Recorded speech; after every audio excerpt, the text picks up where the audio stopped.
독창적인 코스염, 번뜩이는 눈빛과 기이한 표정으로 유명한 살바도르 달리는 20세기 초현실주의의 거장으로 평가받습니다. 초현실은 현실을 초월한다는 의미인데요. 초현실주의는 무의식과 꿈의 세계를 표현한 예술을 뜻합니다. 달리는 어떻게 해서 갖가지 기호와 상징으로 가득한 무의식의 세계를 그리게 됐을까요? 살바도르 달리를 모르는 사람도 누구나 알고 있는 작품이 있는데요. 그 유명한 작품은 바로 추파춥스 로고입니다. 달리는 친구였던 추파춥스 창업자와 식사를 하던 중 이 로고를 냅킨 위에 그려주었고, 로고 덕분인지 추파춥스는 세계적인 사탕회사로 성장했습니다. 어려서부터 그림에 재능을 보인 달리는 18살의 나이에 스페인 왕립미술학교에 입학합니다. 이 시기 빛과 색채를 중요시한 인상주의, 기계의 운동성을 표현한 미래주의, 대상을 여러 시점에서 표현한 입체주의 등 여러 화풍을 접하고 자신의 그림에 적용합니다.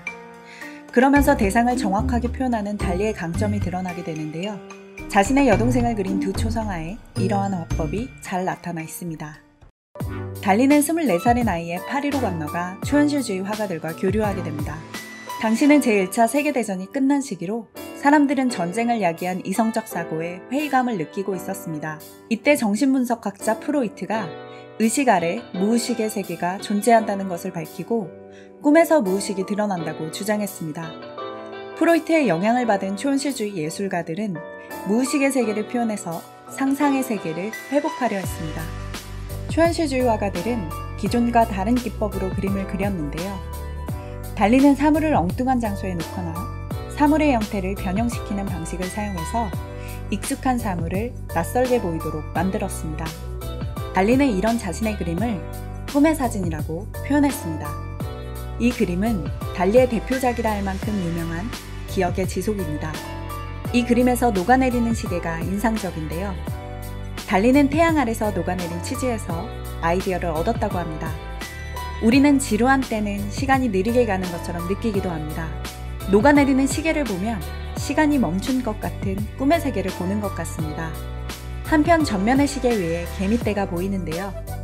벌레를 무서워했던 달리는 개미를 이용해서 불안과 공포의 감정을 표현하고 있습니다. 시간이 멈춰버린 것 같은 불안하고 두려운 감정이 느껴지시나요? 물 위에 백조 3마리가 보이네요. 그런데 이 그림에는 다른 동물 3마리가 더 있습니다. 찾으셨나요? 그것은 다름 아닌 코끼리입니다. 이 그림에서는 무엇이 보이나요? 얼굴이 보이기도 하고 혹은 과일 그릇이 보이기도 합니다. 이와 같이 달리는 다르게 볼 수 있는 이미지를 그려서 외면과 다른 내면 세계의 이중적 모습을 표현하기도 했습니다. 여기 눈을 감은 여인은 달리의 연인 갈라인데요. 그녀는 달리 그림의 모델이자 영감의 원천이었습니다. 갈라는 기도하는 여인으로 평화롭게 잠이 든 모습으로 때로는 여신의 모습으로 달리의 그림에 자주 등장합니다. 갈라는 달리와 50년간 함께하며 달리의 창작 활동에서 중요한 역할을 담당합니다. 이 그림에도 그녀의 모습이 보이는데요. 특이한 것은 수십 개의 움직이는 구슬로 그녀를 표현한 것입니다. 이 구슬은 물질을 구성하는 기본 입자인 원자를 나타낸 것입니다.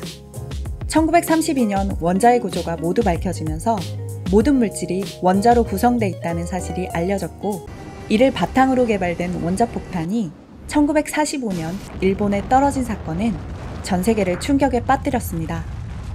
이 사건은 달리에게도 큰 영향을 주었는데요. 원자로 표현한 연인의 모습, 그리고 쪼개지고 분해된 작품에서 원자론의 영향을 발견할 수 있습니다.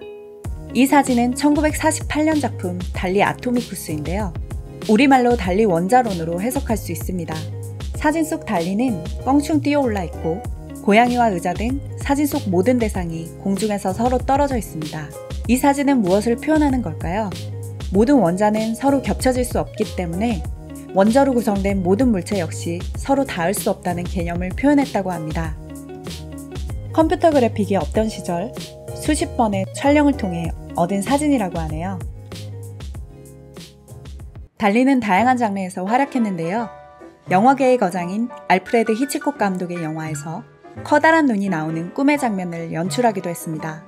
또 달리가 직접 제작한 영화 안달루시아에게는 초현실주의의 미학을 담은 영화로 평가받아 아방가르드 영화의 효시가 됩니다. 이 외에도 입술 모양의 소파, 가재가 달린 전화기 등 기발한 작품을 만들었고 향수, 보석 등 참신한 디자인을 보여주었는데요. 이는 수많은 작품에 활용되어 현재까지도 영향을 미치고 있습니다. 달리의 그림을 완벽하게 해석하는 것은 불가능한 일일 것입니다. 우리가 꿈을 완벽하게 해석할 수 없는 것처럼 말이죠. 초현실주의의 거장으로 평가받는 달리는 우리의 상상력을 자극하는 독창적인 작품으로 오늘날까지 많은 영향을 미치고 있습니다. 여러분은 달리의 그림을 어떻게 해석하시나요? 우리도 달리처럼 현실을 초월한 꿈과 상상의 세계를 그려보는 것은 어떨까요?